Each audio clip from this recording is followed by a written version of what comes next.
Hi, thank you everyone for being here. It's lovely to meet each and every one of you.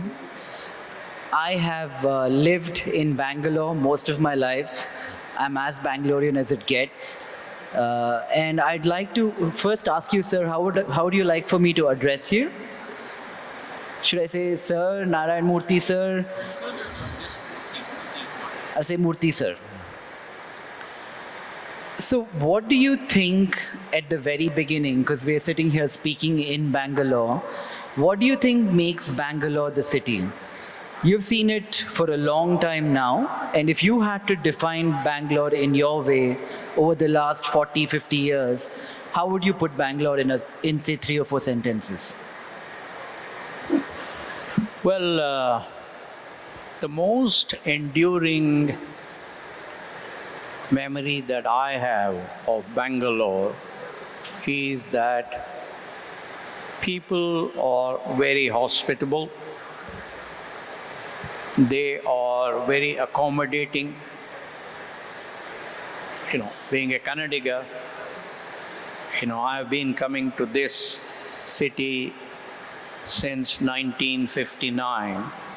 So I do know this city reasonably well. They're very, very hospitable, very accommodating, very adjusting, very welcoming, and very kind people. So there is absolutely no doubt about it. And they welcome people from all other states and from other countries wholeheartedly. Second, thanks to the extraordinary vision of the Diwans and the Maharaja of Mysore and others, this state has had an excellent educational foundation. Whether it was the Indian Institute of Science, founded with the munificence of the Maharaja of Mysore and JRD and Jamshedji Tata, or whether the number of engineering colleges founded by several altruistic, educated, retired engineers. Karnataka has always had a reputation for good engineers. Whether you went to Madhya Pradesh, whether you went to Maharashtra, whether you went to Andhra Pradesh or Uttar Pradesh, you would always see a larger percentage of engineers from Mysore, as it was called then, now of course Karnataka, than other states. And of course, Bangalore has had the advantage of very salubrious climate. Therefore, a lot of people from other states want to come and settle down here. And Bangalore has also had some very famous institutions, like whether it's Vidyarthi Bhavan, whether it's MTR, etc., etc. I think these are the vignettes that come to my mind when I think of Bangalore. So, if I were to talk about economies overall, it will be interesting to hear what your thoughts are about socialism, capitalism, what works, or which part of what works, and how you've seen the world around you change over your illustrious 50-plus year career, and what do you think are the nuances required in today's form of capitalism to continue to work? I had the fortune of working in France in early 70s, and as a student I was a strong leftist, because my father was a high school teacher. We were 8 children. And he was a great admirer of Jawaharlal Nehru. And every day, of course, as you know, Nehru believed in socialism. And every day we were fed a very staple diet of socialism.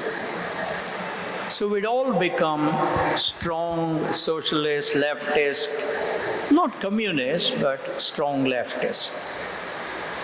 But when I went to France,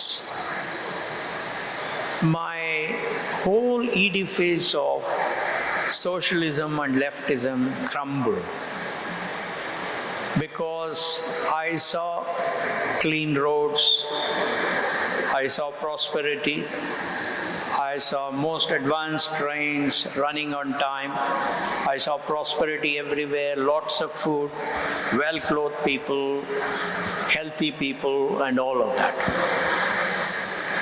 Therefore, I was transformed from a confused leftist to a determined, compassionate capitalist. Now, what do I mean by a determined, compassionate capitalist? I believe that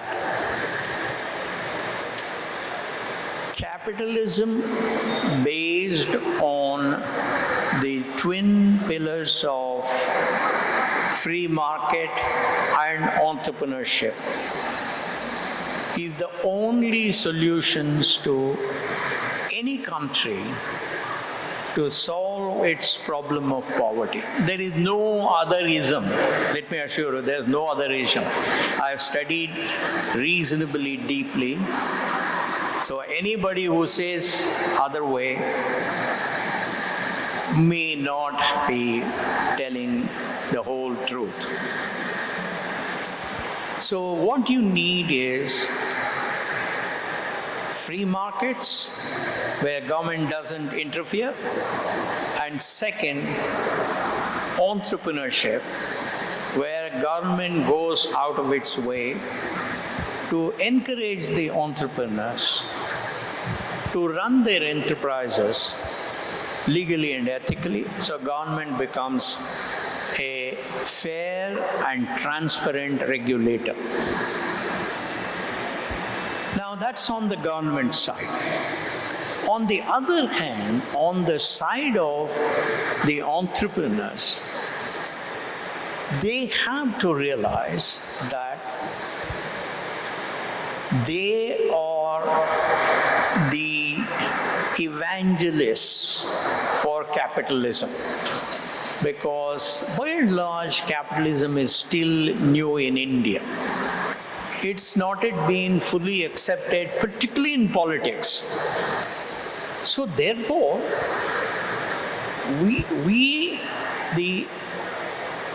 I'm not an entrepreneur today, but at least the entrepreneurs of today have to realize that it's not just sufficient for them to seek free market and encouragement for entrepreneurship, but they have to bring fairness, transparency, and accountability to running their enterprises.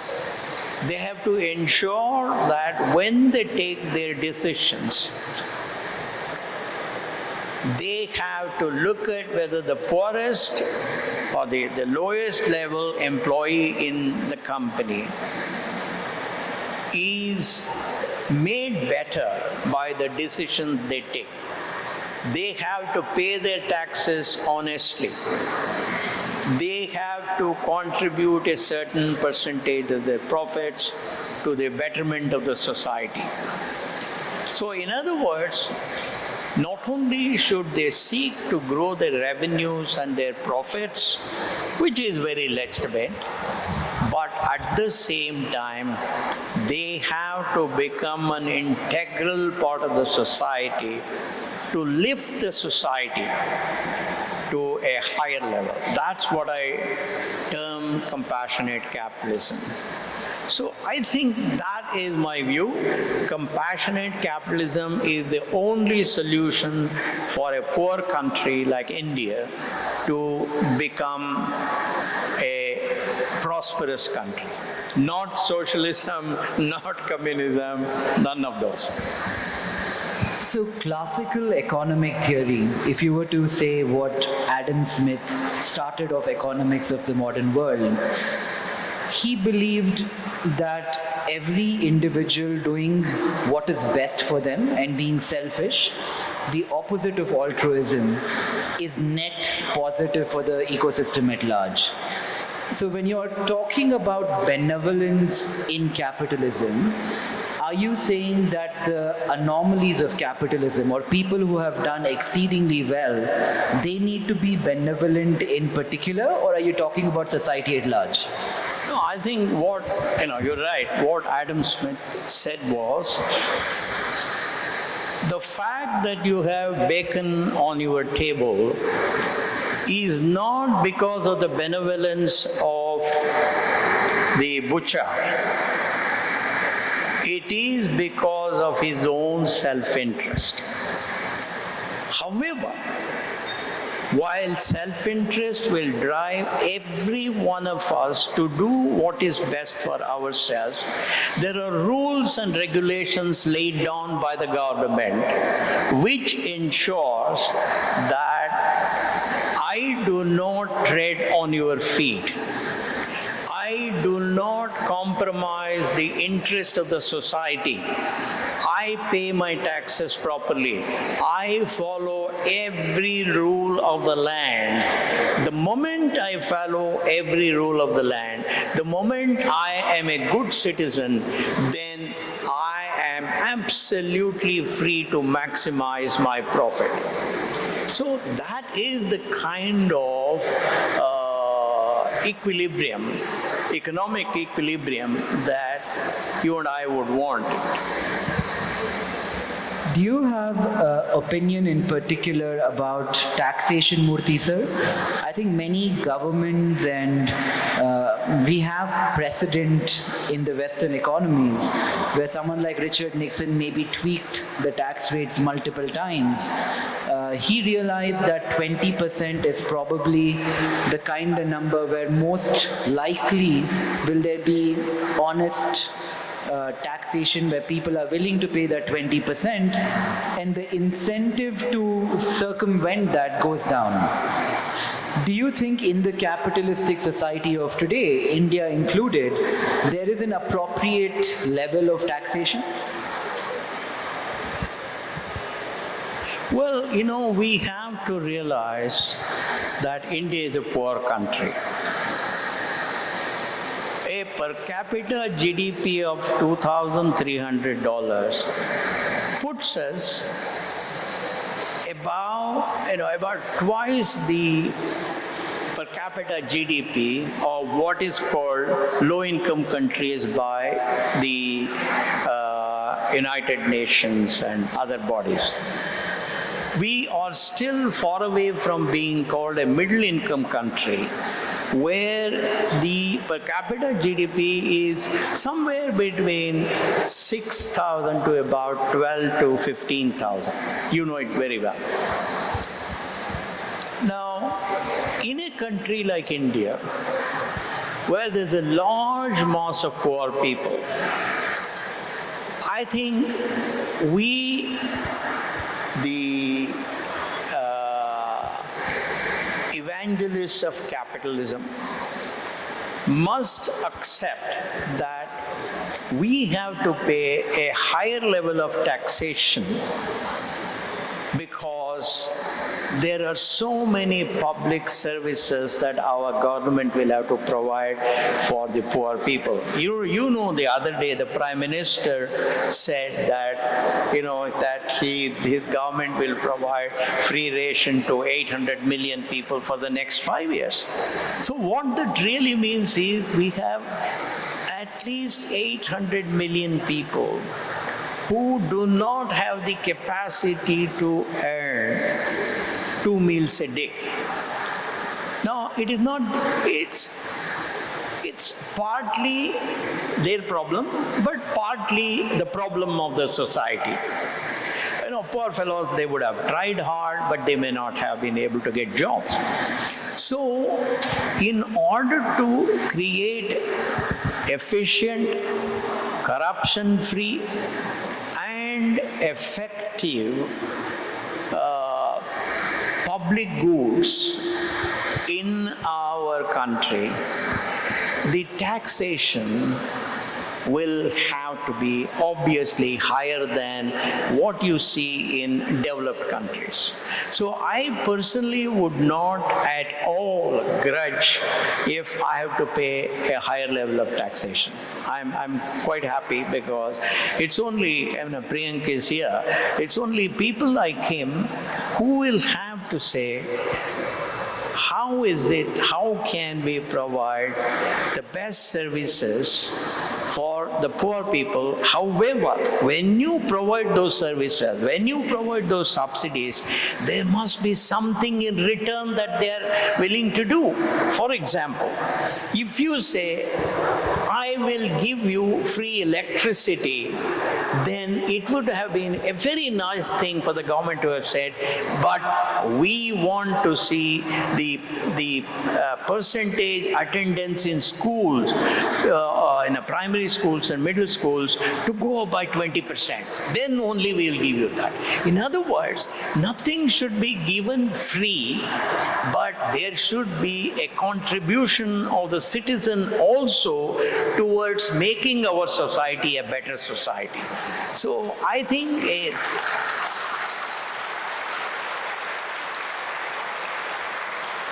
so therefore, while I am not against free services being provided, I fully understand. I also came from a poor background once upon a time, but I think we should expect something in return from those people who receive those free subsidies to take a slightly bigger responsibility towards making their future generation, their own future generation, their own children, their own grandchildren, better in terms of going to school, you know, performing better, etc., etc. That's what I mean.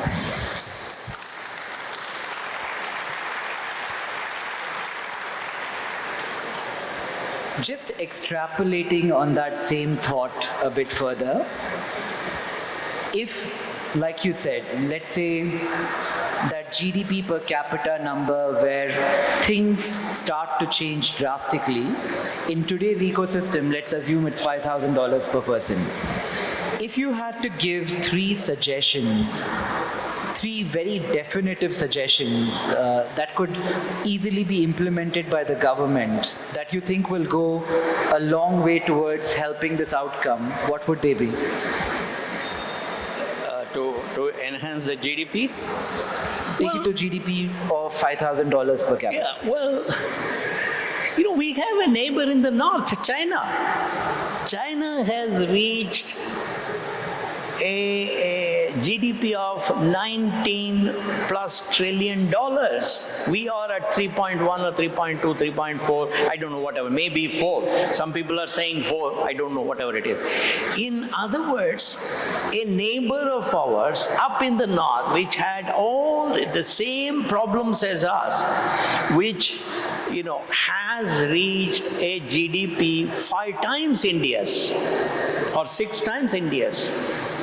So all that I would humbly request our political leaders is to study China very, very carefully and then say what are the good things that we can learn from China and implement it here so that India too becomes, you know, India too advances at the same pace as China, and India too becomes become a nation that has reduced the poverty of its people.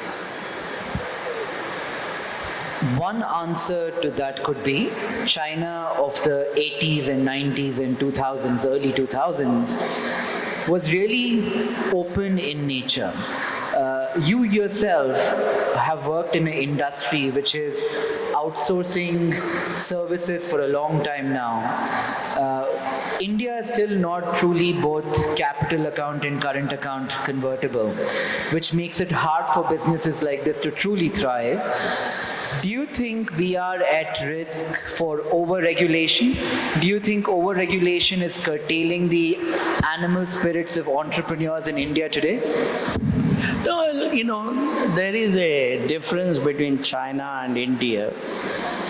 We were a colonized country for 1,000 plus years.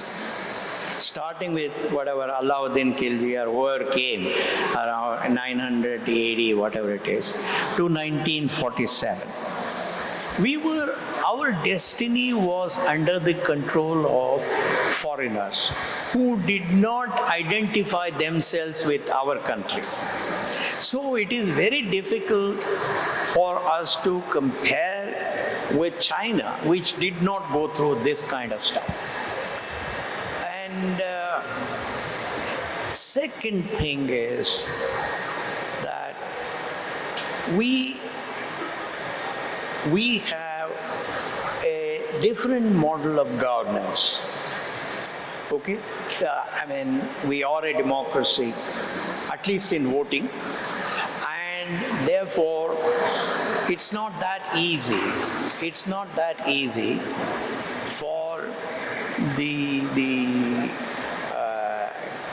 for the government to push through what it believes is the best best methods of increasing the prosperity. So this is a very complex issue, but what we need to do is, in some way, all the political parties come together, and each political party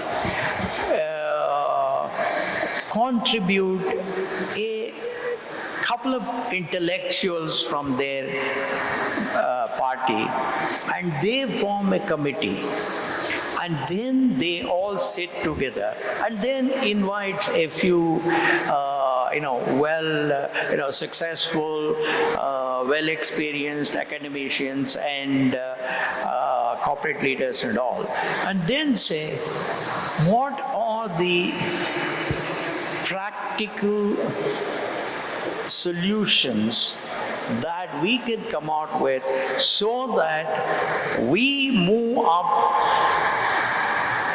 to 1 in 5 in attracting foreign direct investment, not foreign portfolio investment. Foreign portfolio investment comes today and it goes tomorrow at a profit. On the other hand, foreign direct investment is where people come here to stay long. They put in a lot of money in building infrastructure. They make the companies stronger.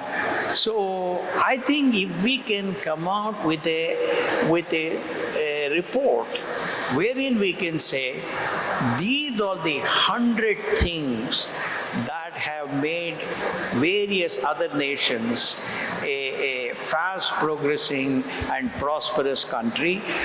Therefore, let's try and see if we can implement it. Now, it is very, very important whether it is a BJP government or a Congress government or a whatever, some Trinamool Congress, I don't know, whatever they are.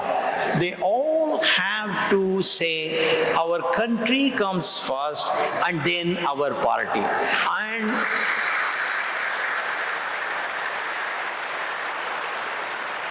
And in order to do that, we may have to make certain minor adjustments in the aspirations of our own party. I think that is the kind of India I'm looking for. I am 78. I don't know how many years I will live.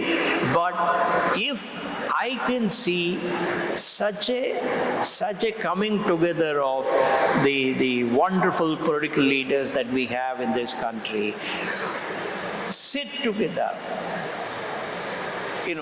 argue based on data and facts, and agree what is a reasonable suggestion, what is a worthwhile suggestion, and then say whether I am in party A, party B, party C, this is our Bhagavad Gita of business progress, and we will all follow, and nobody will raise objection. I think that is the kind of India that I am dreaming of.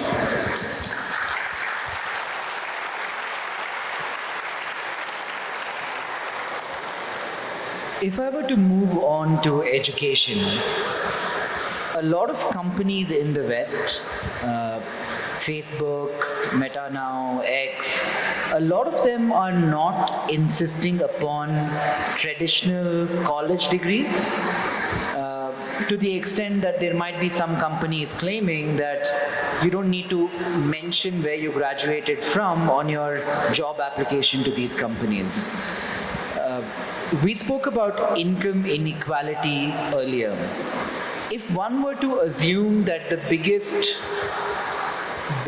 barrier or the biggest solution to the problem of income inequality is education, what do you think is broken with the education system in India broadly?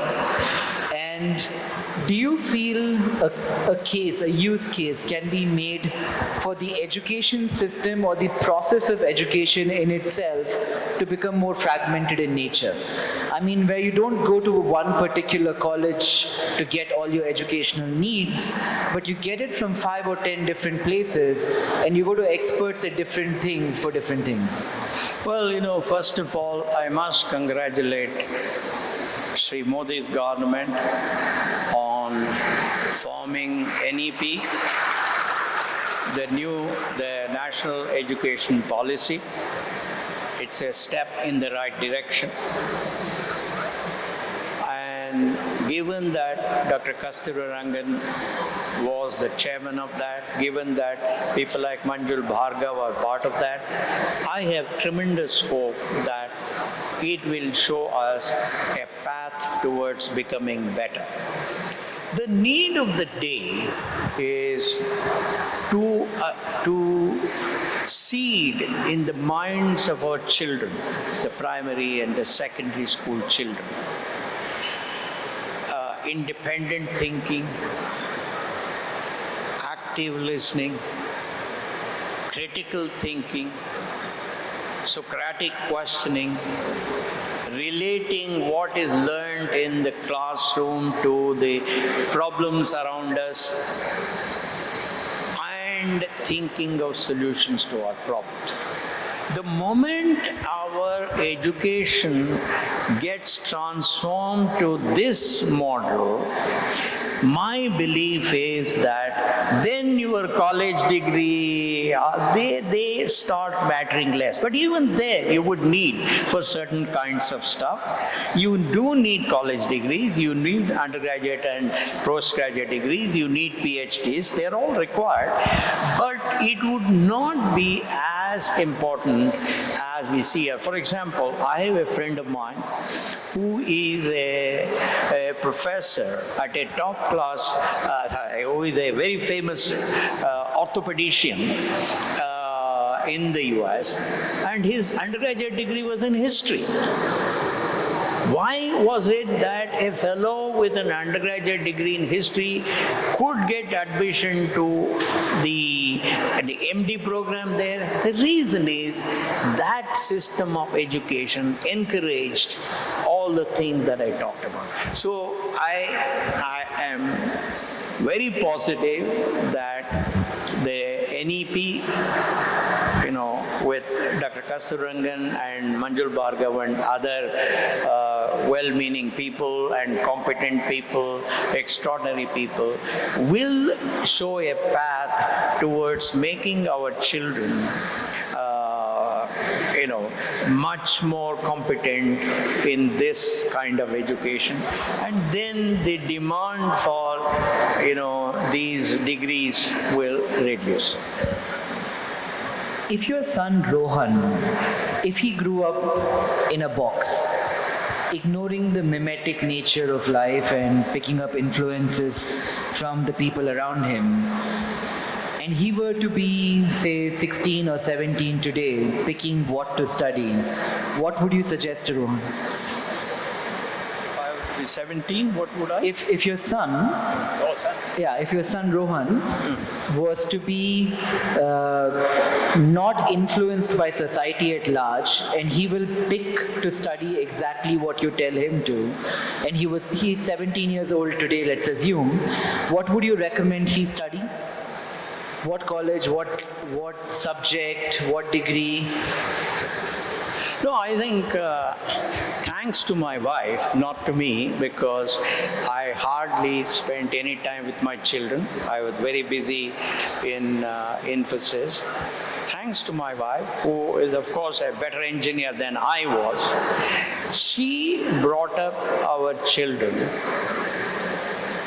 with all the wonderful qualities that I talked about. Curiosity, analytical thinking, relating formal education to understand reality around us, etc. And they both went abroad to the US for undergraduate education. Of course, my son did his PhD later.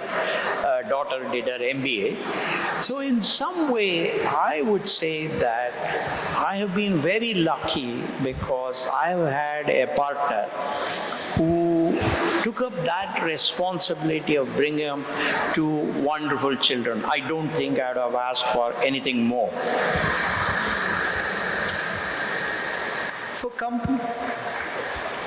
For companies like Infosys, which are exporting services to the Western world, amongst many other things that Infosys is doing, how big of a threat do you think language models, artificial intelligence? I've spent the last couple of days trying to get my head around Q-Star AI's new Chat AI's new product, ChatGPT's new thing. I'm still trying to figure out how it actually works, but on the face of it, for somebody who is not an expert at this, it could systemically affect how companies like Infosys work. How do you think they will transition into the world of tomorrow? Well, the reality is that human mind is the most flexible and the most powerful instrument that ever existed. We have seen, starting from the invention of the wheel to ChatGPT 4 today, it has been a journey of asking questions as to how can we use technology to make our lives better? How can we use technology for us to become more productive? How can we reduce the cost of the technology? How can we make this technology become all-pervasive? How can we use technology to enhance transparency, efficiency, etc., etc.? That has been going on. And all of that has happened due to either invention that happens once in a while or to innovation that happens on a continuous basis. So the only insurance that any company, doesn't matter whether it's Infosys or Hindustan Unilever or any company that you, in any field that you can think of, the only insurance that it has for its survival, growth and success is the ability to create a mindset in the organization that constantly innovate. innovates and that constantly says, how can we improve our productivity? How can we improve the quality? How can we reduce the cost of what we do? What are the new methods by which we can, in fact, make the life of our citizens even better?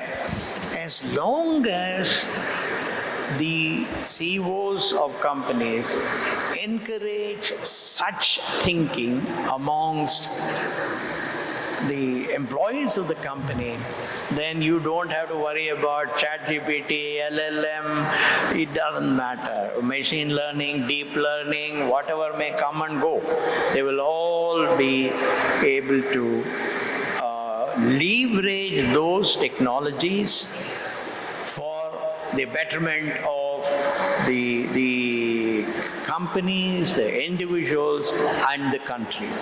That's what I was watching an interview by you. You spoke about your time in France, your time backpacking through Eastern Europe. The Narayan Murthy that we see today, how did that transition on a very individualistic level happen from you hitchhiking in Eastern Europe to you, Murthy sir, sitting here today? And can you talk about some of the big learnings that you've had through that journey? Doesn't have to be very professional in nature, but just as an individual, as a person. Well, I was very fortunate that I was brought up in a house, in a home, where the father, he was in a petty job, what you would call, and mother was busy in the kitchen from 6 a.m. to probably 8 p.m. because those days she had to use wood to burn the stove, right, to use the stove. We didn't have any coal, we didn't have all these gas stoves, nothing. So the result was both the parents were busy with their own chores, and the only time when we all sat together was at dinner. Father would talk about all the wonderful things that were happening during Nehru's, during that time, thanks to Jawaharlal Nehru. And he would tell us time and again, friend, the only escape you have from poverty is a little bit of smartness, a lot of hard work, and an enduring value system. He said those are the only three things that will take you from where you are today to betterment. So we were brought up with tremendous independence in our mind. So therefore, whether my hitchhiking happened simply because when I left France, I said, look, I want to actually collect more data on my belief of compassionate capitalism. And I said, I want to go and I spent about 11 months on the road in not just Western, highly developed nations in Western Europe, but I also want to go and spend time in Eastern Europe, which was primarily under the communist regime those days, in Russia, in Israel, in Iraq, in Iran, in Afghanistan, etc. Because I was trying to obtain more and more data for my belief that compassionate capitalism is the only method for India to remove its poverty, and free market and entrepreneurship are the only tools that compassionate capitalists have. And that is how, I spent my time going through so many of those countries, and I got confirmed by the time I reached Afghanistan. I was certain that that's the only thing that will work, and I'm very glad that I have been proved right.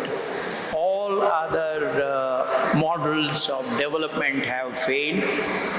You know, you've seen Soviet Union, you've seen other countries, and the only thing that will succeed are, as I said, free market and entrepreneurship,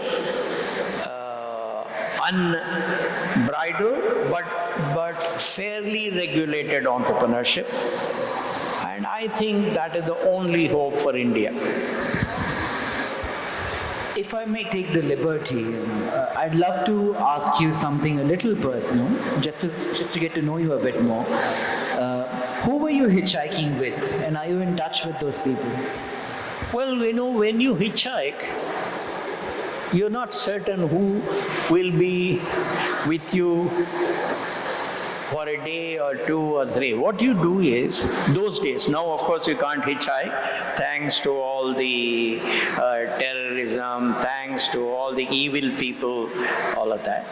Those days, you could go and stand at a gas station, which is a petrol pump in India, and there will be cars coming and going in different directions, and you have to say, okay, this is the direction I want to go, and would it be possible for you to give me a lift? You are not certain how many miles he or she will take you, etc., etc. And therefore, you may come across one or two other people waiting with you to go in the same direction, and if the driver happens to have enough space in his or her car for maybe 2 or 3 people, then you would be lucky to strike friendship with them, and sometimes you may all get on at the same town and then spend some time together, or they may move on or you may move on. So there is no permanent companion when you're hitchhiking. At least in my case. You embody simple living, high thinking. My favorite philosopher is this person by the name of Jiddu Krishnamurti. He talks a lot about what it means to have a personality that faces the world, but shadow personalities inside of your own brain. I have so many insecurities that I think I wear loosely on my sleeve.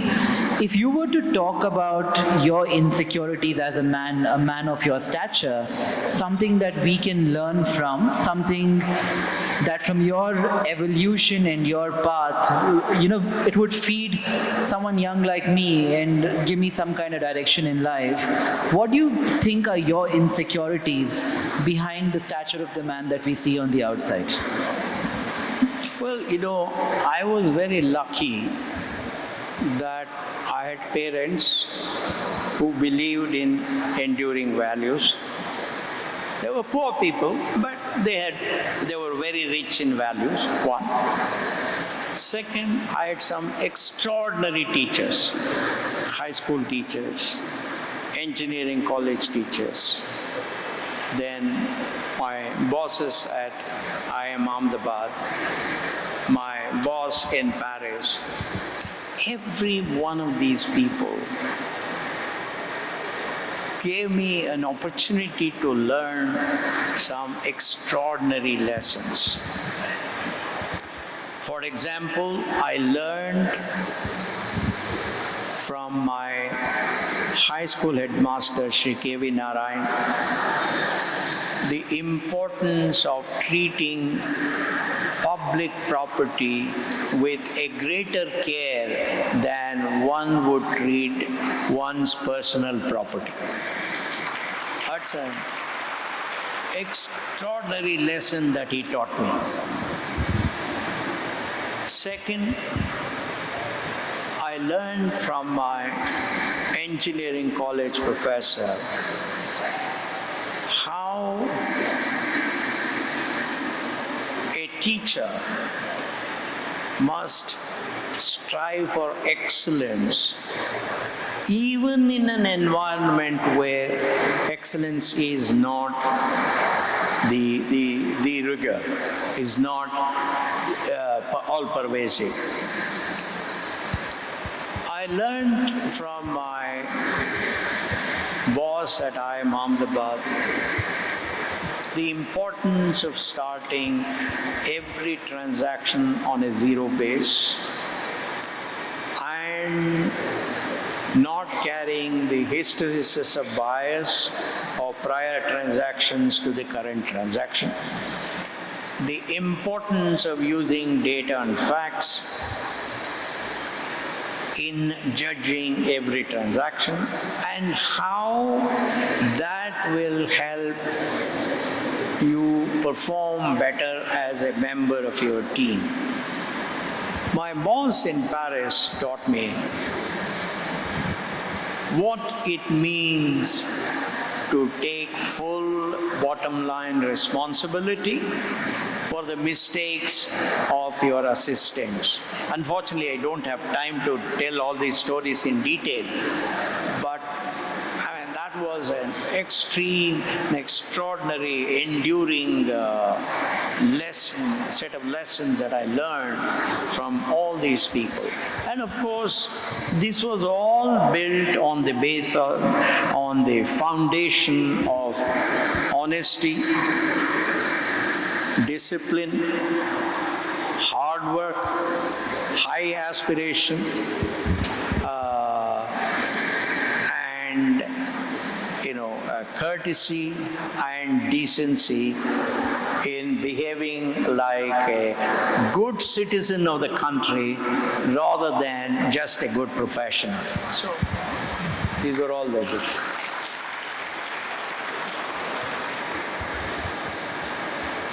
We have 5 minutes left, I think. Let me get to the last question of the night. The way I look at Bangalore, I love, and the city has given me so much, to thousands of young entrepreneurs such as myself, young people moving into Bangalore from different cities even. You are a big aspiration to almost every single one of them, all of them. I believe at the core of any city are the people, not the roads, not the infra, not the problems that one typically talks about. Bangalore has created that unique nuance, culture, a combination of people that in culmination make the city what it is.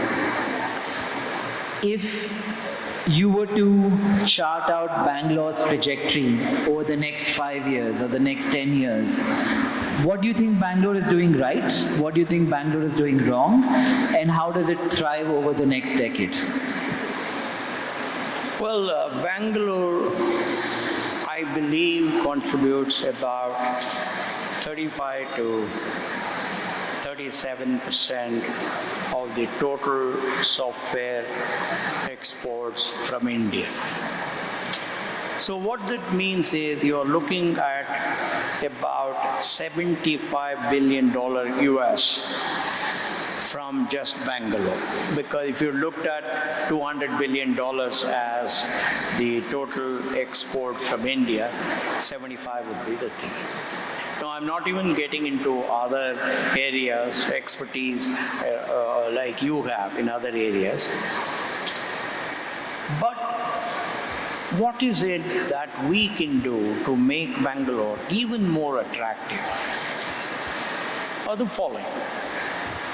One, I found during my 30 years as the CEO and the executive chairman that the maximum percentage of local people that you can employ in an industry like software services is about 60%.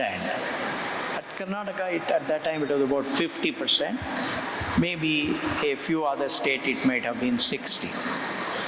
So what does it mean? It means that the rest 50% of the talent will inevitably come from other states in India, maybe a small percentage from the developed countries, etc.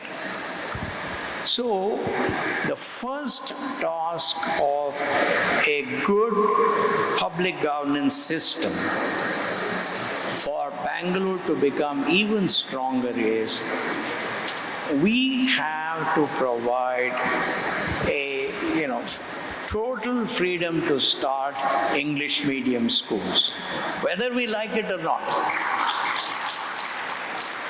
Because, I have met a lot of very important people in different areas. They all have sent their children to English medium school.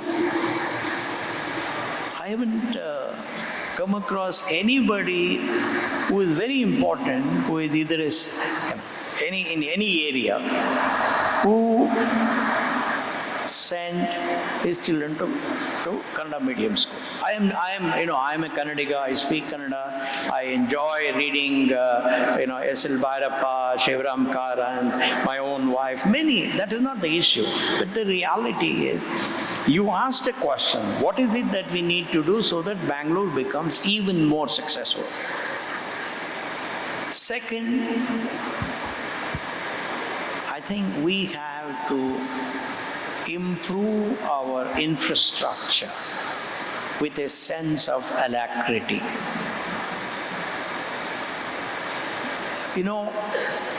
Let me give you one example. It may not be very palatable to say it here, but I will say it. In 2004, the Chinese government came to know that we were looking for starting a development center in China. So the mayor of Shanghai invited me to his place. Of course, very sophisticated fellow, excellent. It's almost like a palace, his official thing, to his house for breakfast. And he asked me, what do you want? I said, look, I want a land, 25 acres. And he said, of course, they do their work before meeting. He said, we have identified three pieces of land. You kindly go and see. And by tomorrow evening, 5 p.m., we will give you the letter of allotment and possession. And that happened. Now, the reality is that, yes, China may not be our friend today. I accept all of that. That is for our political leaders who will handle China the way it should be handled. All of that. I am nobody there. I have no locus standi to comment on the geopolitical issues. I am only talking about it from the dimension of taking quick decisions. So I think we have, for example, completing the electronic city metro, completing the metro to other parts where there are a lot of companies. All these have to be taken up on a priority. The people in that infrastructure industry must work 3 shifts. They should not work just one shift, come at 11 a.m., 10 fellows sitting there, and then go at 5 p.m. At least on the Electronic City Road, that's what I see. I may be completely wrong. But elsewhere in the nations that have high aspiration, people work. I have seen two shifts, definitely two shifts, because I would return around midnight and I have seen people working, as if they were going to disappear tomorrow morning. So while I cannot vouch for three shifts there, but definitely I can vouch for two shifts. Now, we want to be better than all those countries. Why don't we say our people will work three shifts? Ask them what are the requirements for them to complete that thing by their workers working three shifts. Provide them that. So I think there is a little bit of these things that can be done by our leaders. And if we did that, then I have no doubt why India cannot grow even faster than China. Not just the growth alone, because our base is only about 3.5, whereas China's is 19 trillion. But we will catch up with China, and hopefully one day we can overtake. But that requires taking quick decisions, making sure that all hurdles for entrepreneurs like you and others, today I'm not an entrepreneur, removed as if there is no tomorrow. And then I think we too can experience that. I think with that, we end the session. Thank you so much, Murthy sir. It's always an honor speaking with you. Thank you.